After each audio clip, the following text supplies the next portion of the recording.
until the Health and Human Services Department can implement a plan to check household income and insurance status. Several rounds of votes expected this afternoon. A reminder, we're also covering the September 11th memorial ceremony ongoing in New York from Ground Zero. You can watch that at cspan.org. Now live coverage of the House on C-SPAN.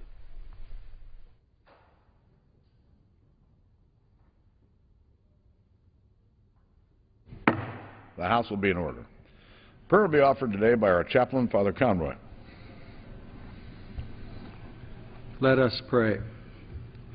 Loving and gracious God, we give you thanks for giving us another day and for our safe return to Washington. Bless the members of this assembly as they set upon the important work that faces them. Help them to make wise decisions in a good manner and to carry their responsibilities steadily with high hopes for a better future for our great nation. May they be empowered by what they have heard during their home district visits to work together. On this day, which has become a day of national mourning, help us to remember as well the renewed sense of national courage and resolve that we need to work toward a better future. May we all be inspired by the heroism of so many 12 years ago to be the best that we can be this day. May all that is done today in the people's house be for your greater honor and glory. Amen. The Chair has examined the journal of the last day's proceedings and announces to the House his approval thereof. Pursuant to Clause 1 of Rule 1, the journal stands approved. For what purpose does the gentleman from Pennsylvania rise? Mr. Speaker, pursuant to Clause 1, Rule 1, I demand a vote on agreeing to the Speaker's approval of the journal. The questions on agreeing to the Speaker's approval of the journal, those in favor indicate by saying aye. Those opposed, no. Opinion of the Chair, the ayes have it. The journal stands approved. The gentleman from Pennsylvania. Mr. Speaker, I object to the vote on the grounds that a quorum is not present and make the point of order that a quorum is not present. Pursuant to Clause 8 of Rule 20, further proceedings on this question will be postponed. Pledge of allegiance today will be led by the gentleman from South Carolina, Mr. Wilson. Everyone, including our guests in the gallery, please join in. I pledge allegiance to the flag of the United States of America and to the republic for which it stands, one nation, under God, indivisible, with liberty and justice for all. The Chair will entertain up to 15 requests for 1-minute speeches. For what purpose does the gentleman from South Carolina rise? Without objection. Mr. Speaker, 12 years ago, our nation was attacked by jihadists who sought to destroy our freedoms. Today, we remember the nearly 3,000 innocent Americans who lost their lives in New York, Washington, and Shanksville. We also pay tribute to those who have successfully fought in Afghanistan and Iraq to keep us safe by defeating terrorists overseas. Last year, terrorists murdered Ambassador Chris Stevens along with 3 additional brave Americans at our consulate in Benghazi, Libya. Their efforts to promote democracy will never be forgotten. We should recognize the war on terrorism is far from over. Conflict continues across the world. In conclusion, God bless our troops, and we will never forget September 11, 2001 and September 11, 2012 at Benghazi and the global war on terrorism. Todd Beamer was correct. Let's roll. Gentleman yields back for purposes. The gentleman from Rhode Island rise. Mr. Speaker, I ask the National Section to address the House for 1 minute. Without objection. Mr. Speaker, on this very somber anniversary, we remember the lives of 2,977 innocent men, women, and children who were killed 12 years ago today. The horrific and brutal attacks that we witnessed the morning of September 11, 2001 forever changed our country and the world.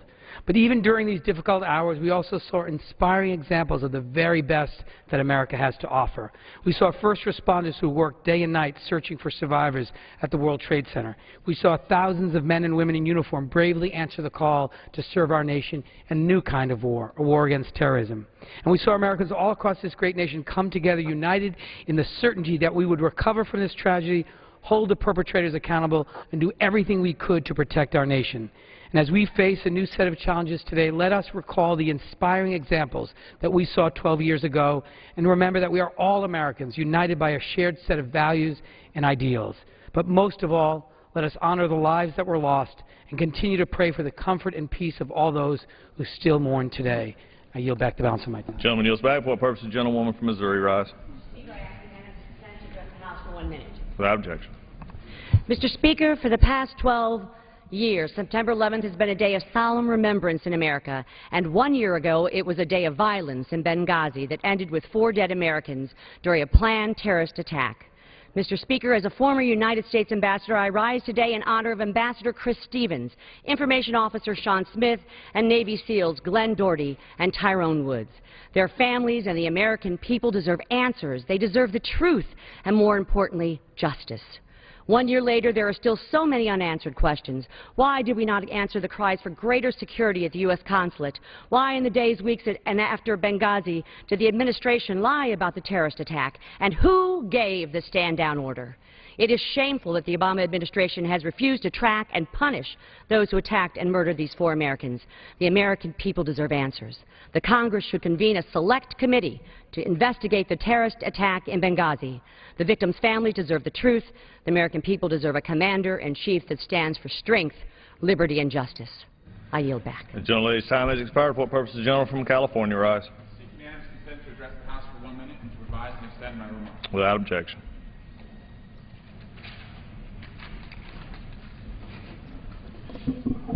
Mr. Speaker, I rise to honor the life of Cyrus Sadakiani, a wonderful 9-year-old boy from Dublin in my congressional district who lost his courageous battle with brain cancer this past weekend. When he was diagnosed a year ago, he was given just 6 months to live. But although Cyrus had been fighting for his life during the past year, he never gave up and never let his illness get in the way of his curiosity or his kindness for others. I had the privilege of meeting Cyrus and his family. He was a smart, passionate boy who lit up a room. I was so proud to see the entire Dublin community rally behind Cyrus and his family with a meal train and fundraisers during this difficult time in his life. This month is Childhood Cancer Awareness Month, and I'm committed to continuing the fight for funding for cancer research so no family has to ever experience losing a child to cancer. Despite his short life, Cyrus's story will continue to inspire others. My condolences go out to his entire family, his dad Reza, mom Marlene, twin sister Seema, and brother Zachary, who were always by Cyrus' side as he fought for his life. We miss you, Cyrus, and I yield back the balance of my time. The gentleman's time has expired. For what purpose, the gentleman from Pennsylvania rise? To revise and extend my remarks. Without objection. Mr. Speaker, I remember the morning of September 11, 2001 like it was just yesterday. The horror affected everyone in different ways, and each of us remember where we were and whom we were with on that fateful day. I remember trying to get home from work, turning on the TV. I remember the second plane hit the second tower, and I remember my rage.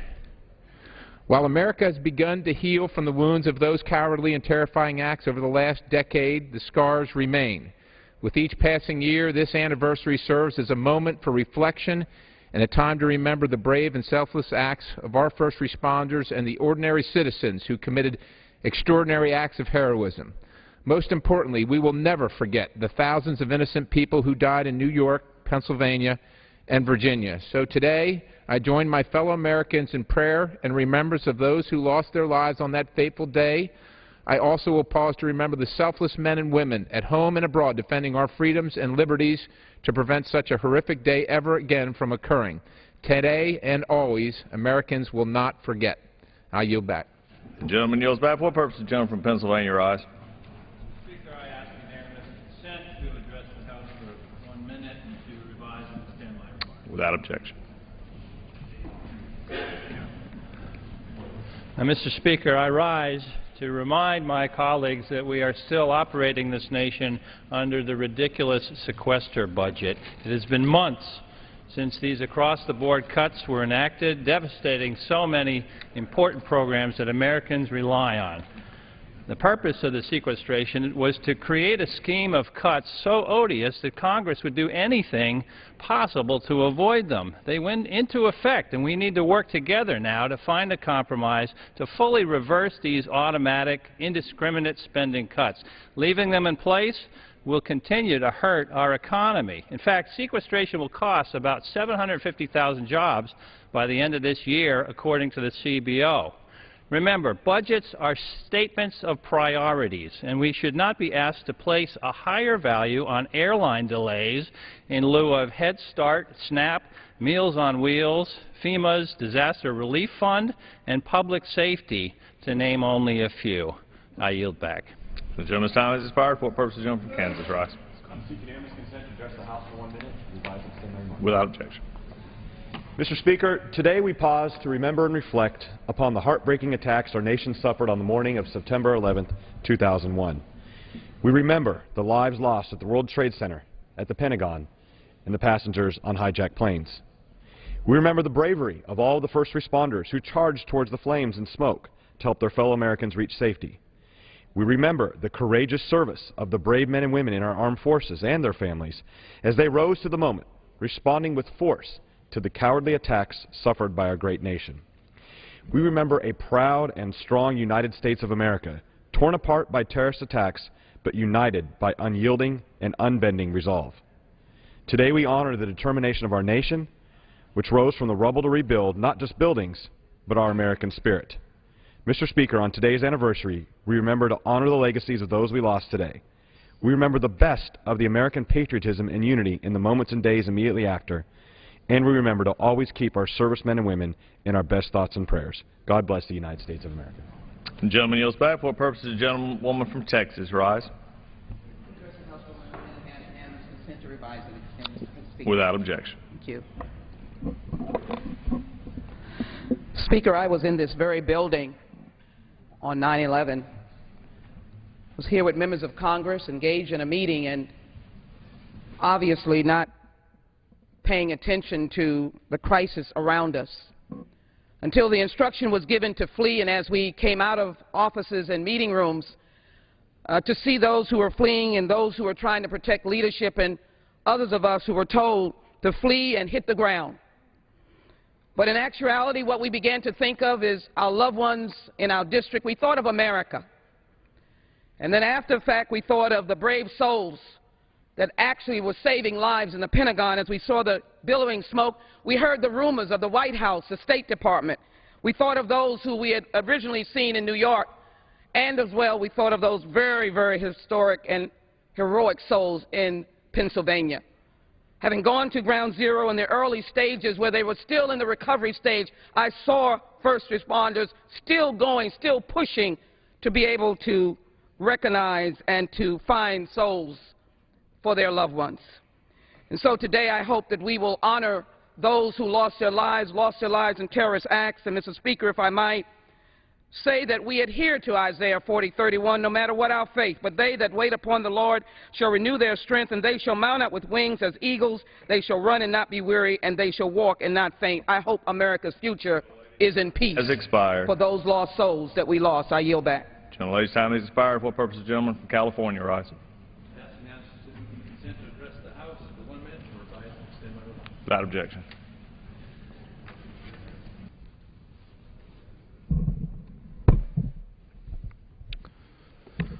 I rise in memory of a great Californian, a man who's known all up and down the state as Go See Cal, Cal Worthington.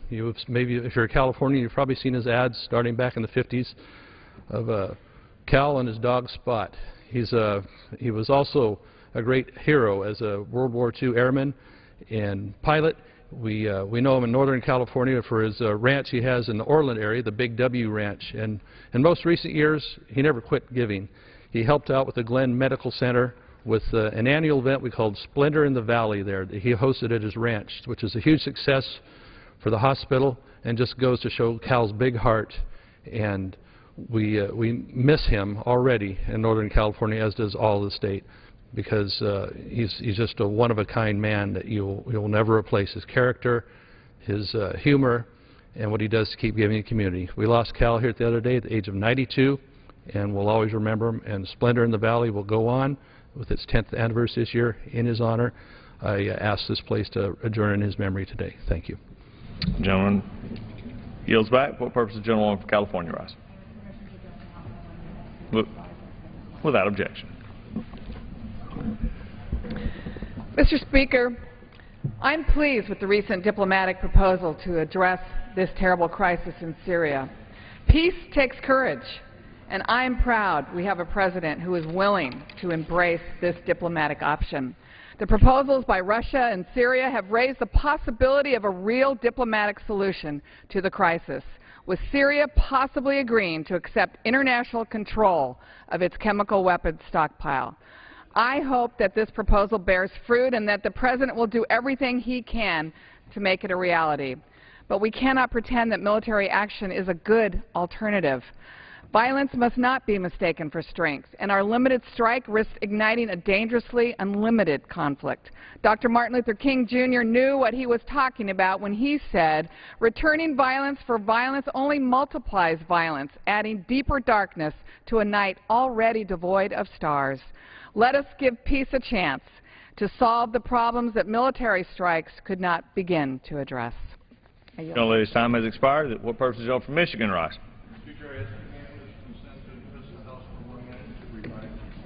Without objection. Thank you. Peace is a fragile thing. It means more than just the absence of war. The standard for American peace is in our foundational documents: life, liberty, and the pursuit of happiness. Those values are universal.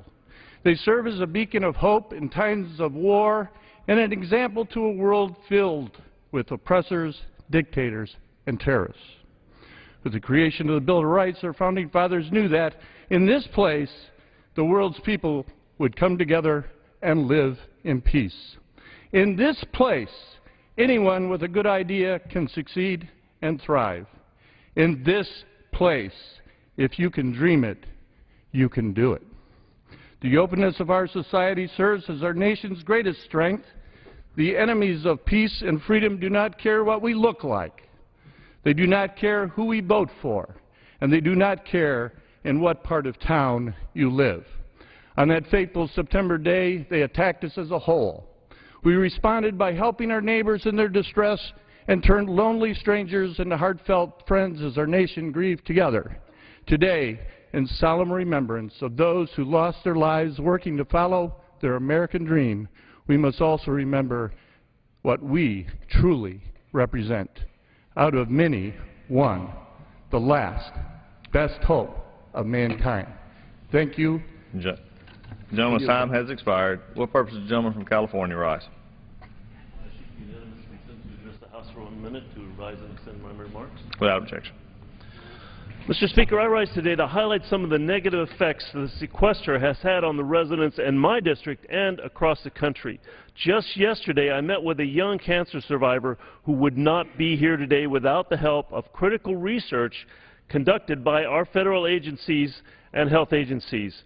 Arbitrary, mindless cuts to the operating budgets of these agencies jeopardizes lives and unfairly targets many vulnerable populations. The sequester affects more than just research. It also affects domestic jobs and puts our public safety at risk. Right in my district's backyard, there's a fire raging at Mount Diablo State Park. This fire has decimated thousands of acres of land and threatens local residents. Our resources are stretched too thin, with fire crews being split between several fires around the state, including the Rim Fire in Yosemite National Park. It's critical that budgets do not limit the ability of our first responders to react to these disasters. On this 12th anniversary of 9/11, I urge my colleagues to work together to develop a rational, meaningful budget that moves America forward. Gentleman's time has expired. For what purpose does the gentleman from Texas rise? Mr. Speaker, I seek unanimous consent to address the House for 1 minute and revise and extend my remarks. Without objection. Thank you, Mr. Speaker. I come here today about an hour and 20 minutes after we stood on the Capitol steps remembering the victims of the heinous attacks on September 11th. You know, Everybody remembers, if they're of age, where they were at that time. I was sitting in my office in One Shoreline Plaza in Corpus Christi, and when that second plane hit the Twin Towers, I got a feeling in my stomach, in the pit of my stomach, that I remember from when I was told my father died when I was a child. It was a devastating moment. But we cannot let our fear guide us. We have got to be strong, we've got to be vigilant, and we cannot let the terrorist win. So let's take a moment right now until I'm gavelled out of time to remember and pray for those victims and their families and go forward with our life and reflect how we can do what we need to do so the terrorists don't win.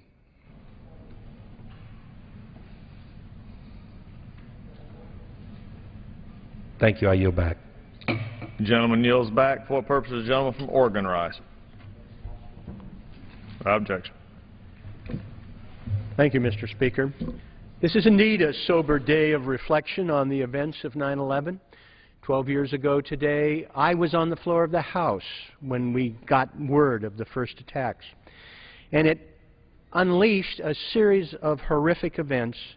But you know, those events continue to this day. There is another tragedy that is occurring in Iraq and Afghanistan. The thousands of Iraqi and Afghan nationals whose lives are at risk because they helped Americans as guides, drivers, and interpreters. That is why we developed a special immigrant visa program to help these people trapped in the country against those with long memories who seek revenge. But this program is seriously broken. There are thousands of men and women on this waiting list, some who have died while they wait to have the paperwork processed. You know, the State Department won't even tell us how many are on the waiting list. It is seriously broken. Congress can't fix it, but at least we can put in the CR an extension so that the program doesn't expire at the end of the month and their lives lost. For what purpose does the gentleman from New York rise? Without objection. Mr. Speaker, today marks the 12th anniversary of September 11th attacks on our great nation. Though on that day cowardly terrorists hijacked the Islamic religion and used it to justify their murderous acts, what we remember most is America's strength and resolve. In the aftermath, Americans of all backgrounds and faiths, united as one, service members and first responders ran toward, not away from the wreckage. Our nation continues to set an example to the world as a land of opportunity, tolerance, and independence. And in keeping with our founding document, the promise still of life, liberty, and the pursuit of happiness. Mr. Speaker, as we witness the construction of One World Trade Center, we see more than a building rise to the New York City skyline. It is truly representative of the resilience of the American people, which remains unbroken, despite these hardships, challenges, and unthinkable acts. So today and every day, we stand tall as Americans as we vow never to forget. I yield back the balance of my time. The gentleman yields back. For purposes, the gentlewoman from New York rise. Without objection. Mr. Speaker, today we mark the 12th anniversary of 9/11, a day that changed America forever. We remember those who died. We lost close to 3,000 people on 9/11, but many thousands more lost their health, and many are suffering from cancer. This body passed the 9/11 Health and Compensation Bill to help them, and I thank my colleagues. Since that day, much has changed and much has been restored. 10 million people have visited Memorial Plaza that opened in 2011. The 9/11 Museum opens next spring. The 104-story Freedom Tower opens next year. But there are still men and women who suffer, or will suffer, from the effects of the massive toxic stew that enveloped Lower Manhattan for months. So on this special day, I would like to remind everyone that the final deadline to register for the benefits under the 9/11 Victims' Compensation Fund is October 3rd. Please let everyone who is eligible know registering will cost you nothing, and may help you and your family tremendously. Thank you. The gentlelady's time has expired. For what purpose the gentleman from Tennessee rise?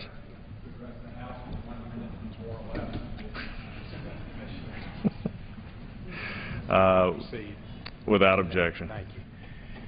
Thank you, Mr. Speaker.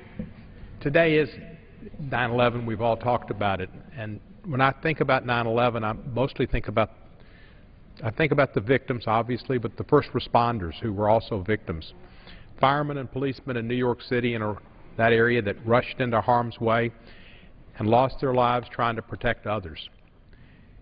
We appreciated and thank those heroic fire people and police people, but sometimes I don't think we keep them in our minds like we should.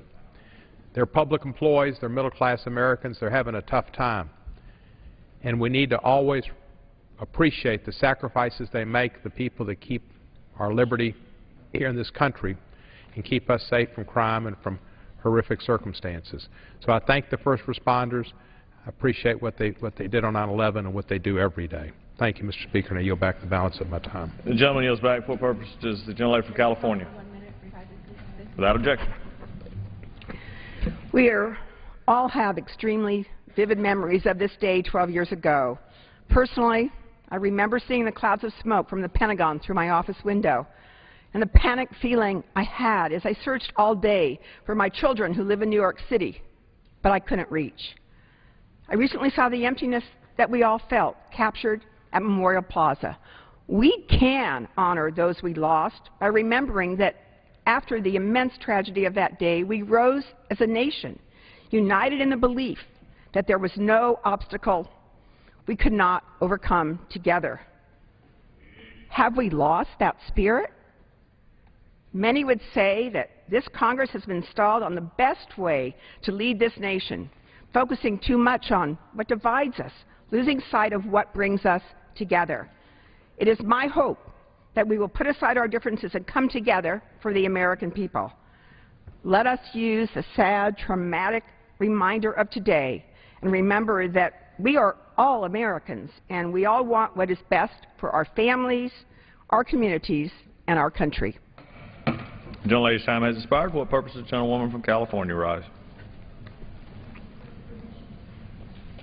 Without objection.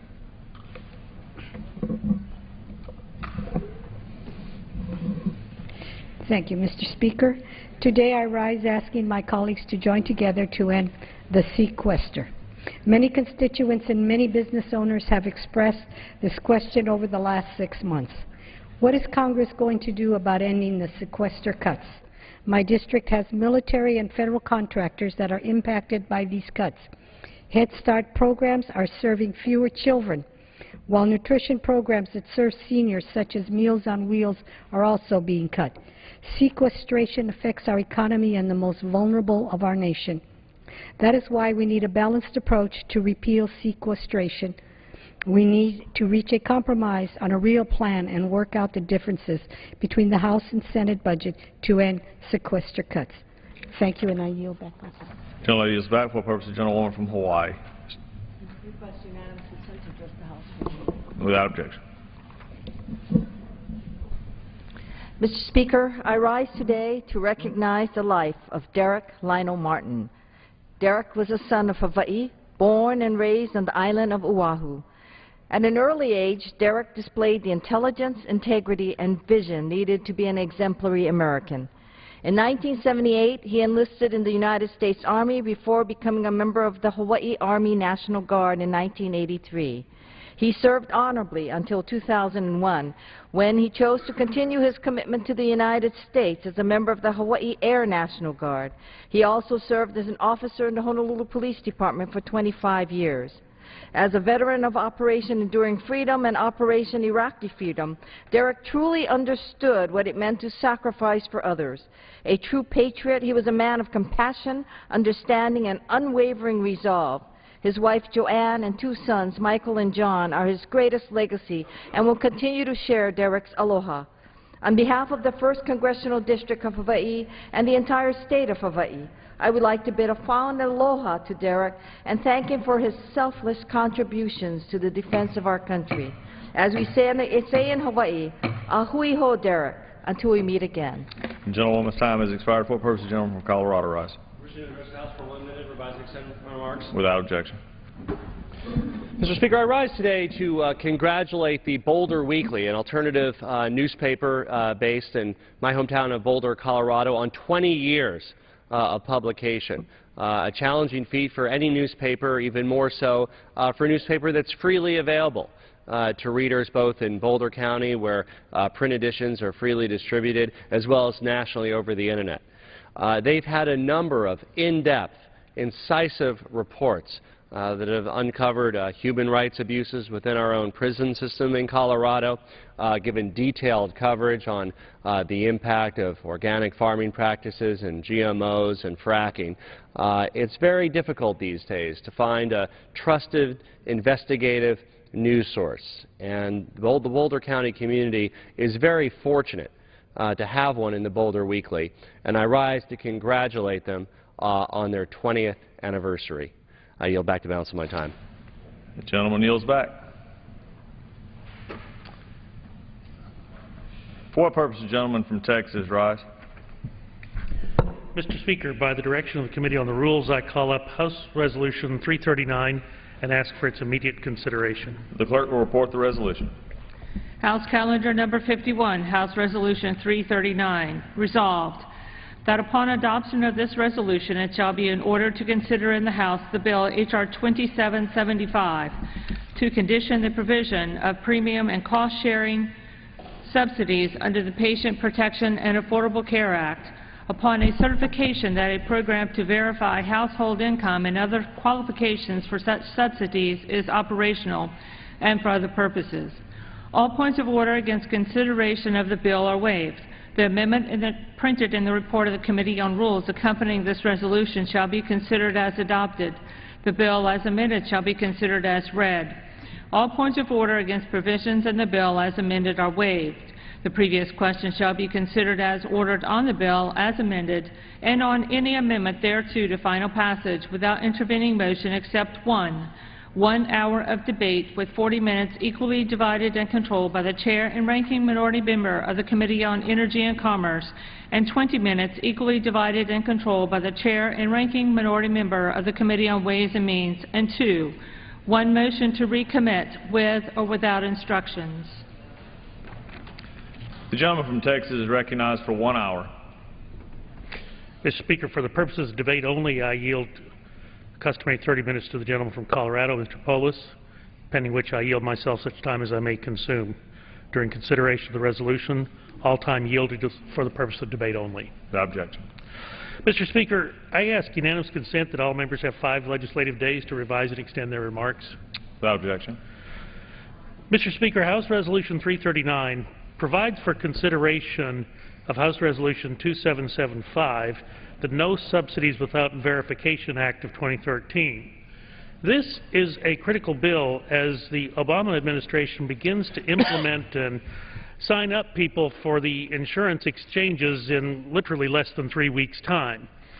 I'm a member of the Energy and Commerce Committee, and Mr. Speaker, I can tell you that the Secretary of Health and Human Services appears ill-prepared to verify that people qualifying for the numerous government handouts and subsidies included in the Affordable Care Act actually meet the income requirements for those subsidies. Because fraud and abuse have been rampant in just about every program that is administered by the Department of Health and Human Services, including Medicare and Medicaid, a certified verification system being in place prior to the implementation of the Affordable Care Act is critical. This bill addresses this extreme deficiency in the inappropriately named Affordable Care Act. The rule before us today provides for 1 hour of debate, equally divided between the majority and the minority. Further, the rule makes a correction to the underlying bill, clarifying that the Inspector General for Health and Human Services, rather than the Secretary, which is a partisan position, the Inspector General is better equipped to oversee the verification process for the eligibility of subsidies. Finally, the minority is afforded the customary motion to recommit, allowing for yet another opportunity to amend the legislation. H.R. 2775, the No Subsidies Without Verification Act, introduced by Ms. Black from Tennessee, is an important piece of legislation to protect taxpayer dollars from inappropriate expenditure. Less than 3 weeks until enrollment in the health exchanges, and they go live, and the Obama administration continues to tinker and twist the dials on the Affordable Care Act, exposing the executive branch's lack of readiness for such a massive and fundamental change of the way health care is delivered and administered in this country. In an effort to save their misguided health care takeover, the administration has significantly scaled back the original scope of the Affordable Care Act, cutting corners, delaying any piece of the legislation which becomes inconvenient or perhaps embarrassing to the President. The President has chosen to delay the employer mandate, including in the Affordable Care Act, yet not give that same reprieve to everyday Americans. Why? Why should that be? Because enforcing the employer mandate was inconvenient. The President announced that he could not implement the Class Act portion of the Affordable Care Act. Why? Because it was inconvenient. Now the President simply will not enforce the verification requirements to prevent fraudulent acceptance of subsidies. Why? Because, again, it is inconvenient. Just 3 months before the exchanges are supposed to go live on January 1st, the Health and Human Services decided that on July 5th of this year that it would simply accept an applicant's attestation of household income without any certifiable verification. The President's strategy on the health care law is now trust, don't verify. The Secretary of Health and Human Services made the opening of the exchanges on October 1st her central priority. However, facing tight deadlines, daunting workloads, the administration has instead drastically lowered their standards. It's clear from the final rule issued late in the day on July 5, 2013, that the administration will allow any type of flexibility necessary to ensure that their law appears that it is being implemented as planned. But regardless of what you may believe, the administration has been very clear. Their rule states explicitly, and quoting here, the exchange may accept the attestation of projected annual household income without further verification for the purposes of the exchange's eligibility determination, close quote. The administration is more than comfortable with letting over $1 trillion go out the door without verifying it's going to the correct individuals. They even state in the final rule, again quoting, it is an ideal approach to provide flexibility in the case of many verifications. Close quote. Since it's apparently too much work to verify everyone's income, the administration has determined that it's okay with spending over $1 trillion just based on what individuals think they may make in the next year. Instead of admitting that they won't be ready on time, the administration decided that it will just spend the money anyway. While the constant delaying and changing of the law is worrisome, what should concern all of us the most is that what this new change in regulation will do. By eliminating the verification requirement, the only way the government will determine who gets federal subsidies now is by whoever claims that they themselves need the subsidies. Quite frankly, with premiums rising at the rate they are across the country and set to rise even more for calendar year 2015, it seems like everyone will be telling the Department of Health and Human Services that they need subsidies because, quite frankly, no one will be able to afford the President's health insurance. Maybe then it will be good that no one in the administration is checking to see who might be lying about their household income. While the constant delaying and changing of the law is worrisome, another concern is that what this new change in regulation will do. By eliminating the verification requirement, the only way the government will determine who gets federal subsidies now is by who says they will need them. This will open the exchanges to a staggering amount of potential fraud. It's also blatantly political. By doing this, the Obama administration has made it clear that they want as many people to sign up for the exchanges as possible, no matter their eligibility status. Taxpayers, unfortunately, will be charged with over $1 trillion over the next decade to pay for the exchange subsidies. With over $1 trillion going out the door, shouldn't the American people have the assurance that the government is sending the money to the people who actually need it? All of this is so the President can reap the public relations benefit of talking about the popularity of exchanges and salvage his failed signature policy initiative. I encourage my colleagues to vote yes on the rule and yes on the underlying bill. Stand up to this health insurance subsidy fraud. With that, I reserve the balance of my time. The gentleman from Texas reserves. The gentleman from Colorado is recognized. I thank the gentleman for yielding me the customary 30 minutes. I yield myself such time as I may consume. Without objection. Mr. Speaker, I rise in opposition to the rule and the underlying bill. This bill is redundant and it's a waste of time. The Department of Health and Human Services already has a plan in place to review individual information submitted to health care exchanges and to ensure that no one is able to get health insurance tax credits that they aren't eligible for. So instead of considering these redundant bills, let me talk about what we're not considering here today, which would actually solve a problem that the American people are demanding that this institution address. The time to pass comprehensive immigration reform is now. We can do it now. Instead of debating something that's redundant here today, there's a bill that has received more than two-thirds support in the United States Senate.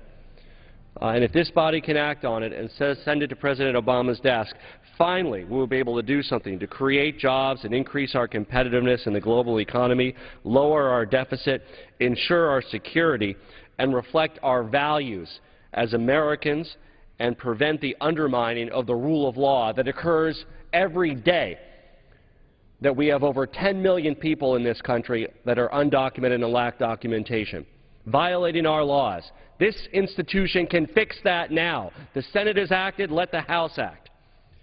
As economists across the political spectrum have found, the economic benefits of immigration reform are tremendous. According to the nonpartisan Congressional Budget Office and the Joint Committee on Taxation, if we act now to pass the Senate Comprehensive Immigration Reform Bill, we would reduce the deficit by over $135 billion. And in the following decade, over $600 billion. Why aren't we spending our time discussing that and passing that here on the floor of the House today? Further, the Senate bill is estimated to boost the output of the U.S. economy by 3.3%, a 3.3% increase to GDP, and a reduction in the deficit. That's $700 billion in an additional gross domestic product by 2023. As a June Wall Street Journal article citing Stephen Goss, Social Security's chief actuary, pointed out, the future fiscal immigration windfall is likely to exceed $4 trillion. We can shore up Social Security and protect our seniors, prevent any cuts to Social Security by passing immigration reform now. That's what the country wants us to do. How does it shore up Social Security? Because immigration occurs at a young age. Immigration reform ensures that there are people paying into Social Security, young, healthy workers, and particularly as baby boomers retire, immigrants, and we're talking about people that are already here, let's make sure they pay their taxes. By not taking this bill up, we're preventing people from paying into Social Security like they should and paying their taxes like they should. They live in this country, they should pay taxes. According to the Wall Street Journal, immigration reform would result in an extra $600 billion into the Social Security Trust Fund and over $4 trillion over 75 years. Another urgent reason that this body should be taking up immigration reform instead of redundant measures around health care reform is our national security.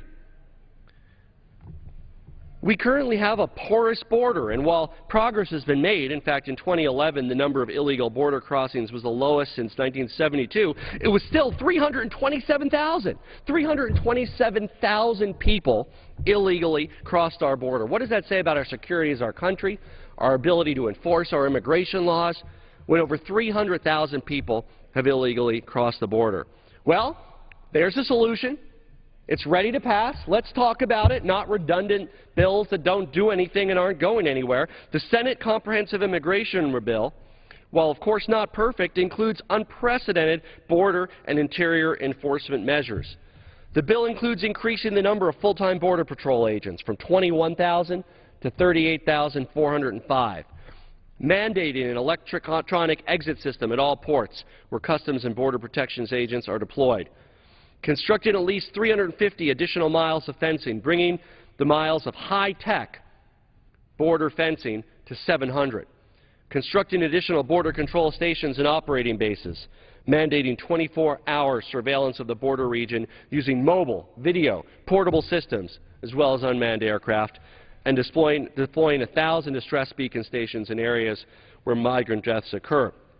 Look, it takes getting serious to secure the border. And this costs money, and we can do it in the context of reducing the deficit by over $100 billion, such as the windfall from immigration reform that we effectively get to secure our southern border for free and reduce the deficit by $100 billion and improve the Social Security Trust Fund to the tune of $4 trillion, giving American seniors the security that they need in their retirement. That's what we can do by bringing the Senate Immigration Reform Bill to the floor of the House right now. The Senate Immigration Reform Bill also increases American competitiveness. Immigration is the economic engine that's grown our economy for generations. Unfortunately, under our current immigration system, it's not designed to foster job creation. All too often, it undermines American workers, takes jobs away from American workers, leads companies to offshore jobs, to outsource jobs overseas. I represent a district that has two excellent universities, Colorado State University, University of Colorado at Boulder, great graduate programs in math, engineering, the sciences, and we graduate students with advanced degrees from countries all over the world, from India, from Mexico, from China, that have the skills that we need to keep America competitive and create jobs. And yet, the day after they graduate, without any access to a green card, many of these talented young PhDs and master's degree students have to return to their home country, and guess what? The jobs follow them back home. In the information economy, the employers don't care whether they're here or there, as long as they contribute the bits and bytes. We want those jobs here in America. We want that income here in America. The bipartisan Senate bill addresses that as well. Another component that we have for job creation in America is a startup visa. This is a way that entrepreneurs with ideas can come to America to start their companies here and employ Americans. For goodness sakes, do we want the great companies of tomorrow employing thousands or tens of thousands of people to be overseas just because we don't let the founders come here to start their companies? That's common sense. Creates jobs for Americans. Let's do it. We also have improvements to the EB-5 program to facilitate foreign investment and raising capital for American companies to grow jobs here in America. This body should take up the comprehensive immigration reform bill now. Not tomorrow, not in 5 minutes, now. Let's do it. So that we can finally move forward on creating jobs, improving border security, and reducing our deficit and shoring up Social Security. Another reason that we urgently need to bring up immigration reform now is because the current system is simply out of sync with our values as Americans. Our faith values as Jews, Christians, Muslims, every other faith in our country, as well as our American values, our values of our founding fathers. Faith leaders from across the spectrum have been among the most vocal supporters of the Senate Comprehensive Immigration Bill. Over the August recess, the Evangelical Immigration Roundtable, a coalition of faith groups, continued the drumbeat for a vote on the Senate bill and called for an end to the quote-unquote cruelty perpetuated by the current immigration deportation system. It's completely arbitrary. Young American children, American citizens, kids 8, 10, 12 years old, in my state and across the country, to our great shame, come home from school to find that their parents are in detention, their parents are not there, their parents are facing deportation proceedings. Why? Perhaps a tail light was out on their car. And to a cost of taxpayers of tens of thousands of dollars, they now wait in line for a costly deportation while their American child returns to a home with no parent. How does that reflect our values as Americans? The solution? Pass the Senate Comprehensive Immigration Reform Bill now. The Senate Comprehensive Immigration Reform Bill will halt more than 400,000 costly deportations, each one costing taxpayers tens of thousands of dollars, tearing families apart. The bill removes the limitations on the number of visas that legal permanent residents can request for their minor children, for their spouses, ensuring that families aren't separated for years, for generations, while awaiting legal status. It creates a process to clear the estimated 4.4 million person backlog in the family and employment-based visa system within a decade. Replaces our broken immigration system with one that works, one that reflects our values, and one that respects the rule of law in this country. The Senate-passed bill would help people like Gabriela, a 20-year-old woman in Colorado, undocumented, recently graduated from high school. Gabriela and her younger sister were brought to the U.S. as young children by their mother. They didn't have a say in the matter. They were brought here. Now their mother was deported several years ago, leaving her 2 children behind. Gabriela is now homeless, but has nevertheless taken on the responsibility of caring for her younger sister. The Senate bipartisan bill would ensure that families like Gabriela's won't be torn apart. That's not American. That doesn't reflect our values as a country, as a people. The Senate bill would also assist the young, courageous dreamers, individuals who were brought to this country as children, completed high school, some college, even military service, grew up in this country, know no other country, and have no pathway to legal status. Young people like Javier in my district that I represent, graduated in Summit County High School. He was the president of the student body. Javier grew up in this country, was brought here when he was young, doesn't have documentation. Javier is an Eagle Scout. Javier is the first in his family to get into a good college, a 4-year university. But his lack of status has made it difficult not only to pursue his dreams of a higher education, but to figure out how he can live his life in a way that contributes to his country, the United States of America. If only we allow him to fully contribute, he will. Young dreamers across this country will contribute great things to our nation and make us proud if only we let them. It's time to stop talking about these redundant, senseless bills and bring up comprehensive immigration reform now.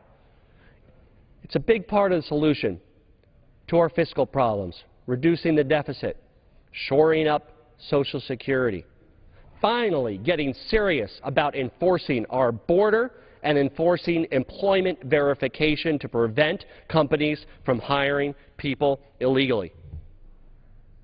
It improves American competitiveness, creates jobs, ensures that the great companies of tomorrow will be here in this country instead of overseas. That the people we need to make our economy grow, create jobs for Americans, are here and doing it legally. And to respect the rule of law in this country, rather than undermine the rule of law every day, as our current travesty and broken immigration system does. And finally, we know, Mr. Speaker, that as a people we are better than this. We need an immigration system that reflects our values, our faith values, our American values, our founding principles as a nation of immigrants and a nation of laws.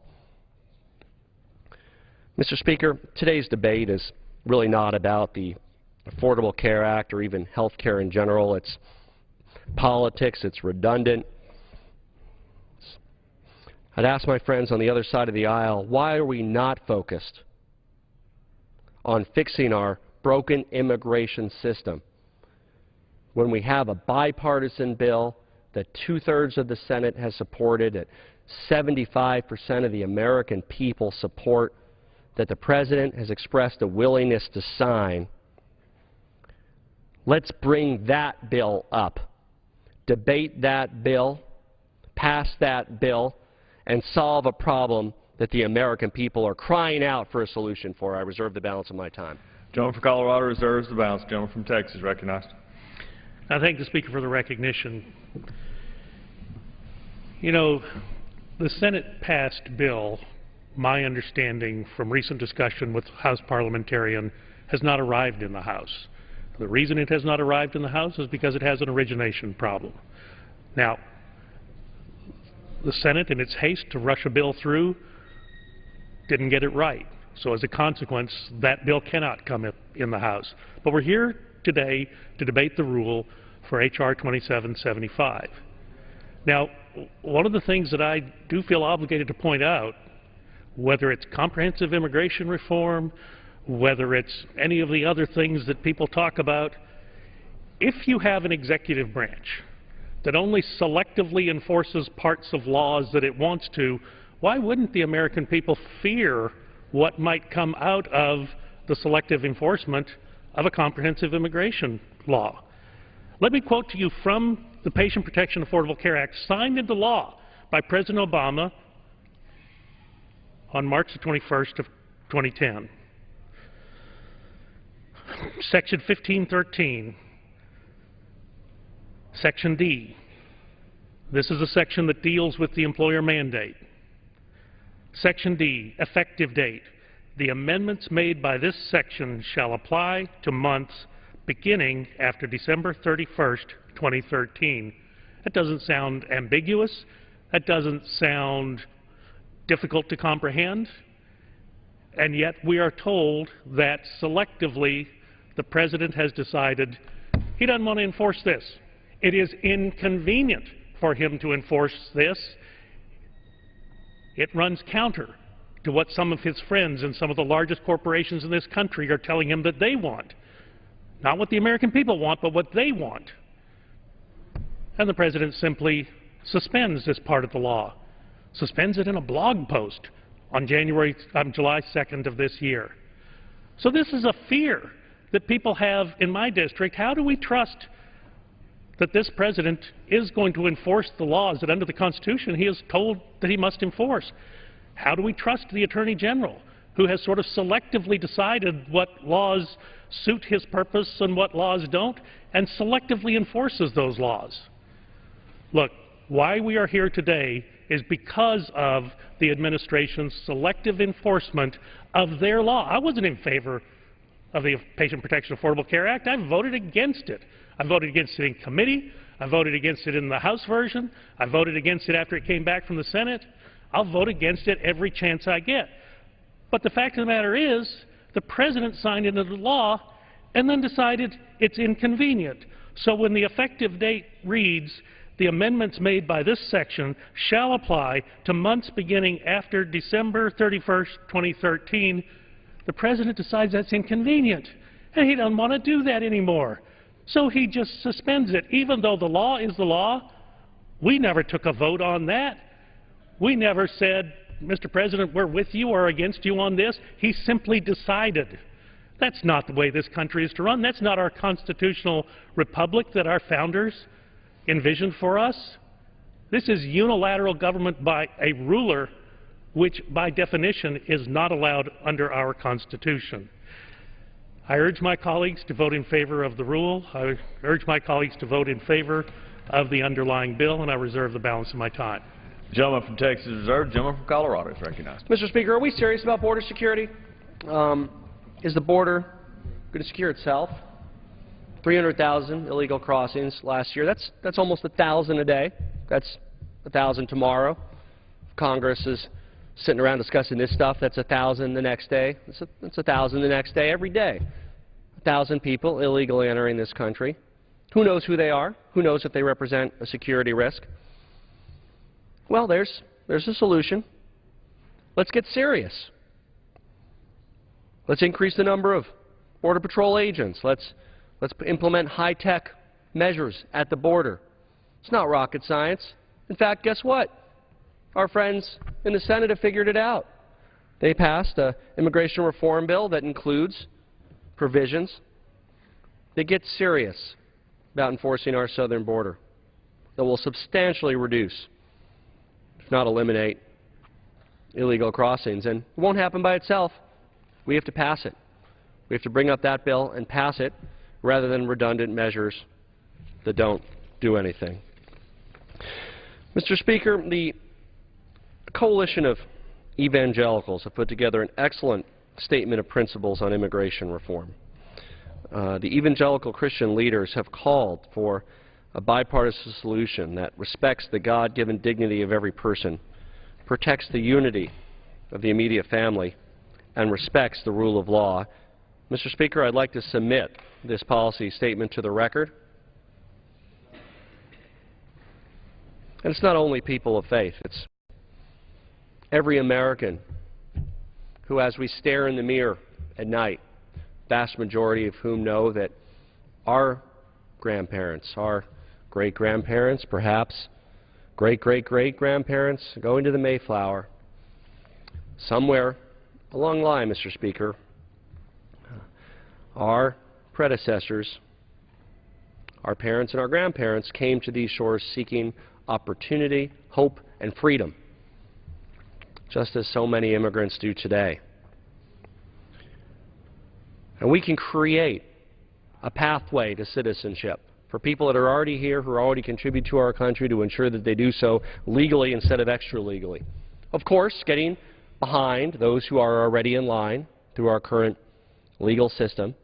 There's no citizenship that becomes anybody's right through this Senate immigration reform bill. It simply creates a line behind those who are already in line, but a light at the end of the tunnel to show that someday those who aspire to give back to this country, to make this country wealthier and more prosperous, those who aspire to pay taxes, those who aspire to contribute to Social Security, those who aspire to live within the rule of law, are able to do so someday. That families are reunited now, not in 10 years, not in 20 years. We don't have to ever again tell a young girl coming home from school, sorry, your parents have been removed over a taillight, or because they were in the wrong place at the wrong time, or their workplace was raided because of an unscrupulous employer. We can and we must do better. The urgency is now. Not only are families torn apart every day, not only are there close to 1,000 people a day crossing that border illegally, which will continue until we act, but we're costing Americans jobs and opportunities every day as well.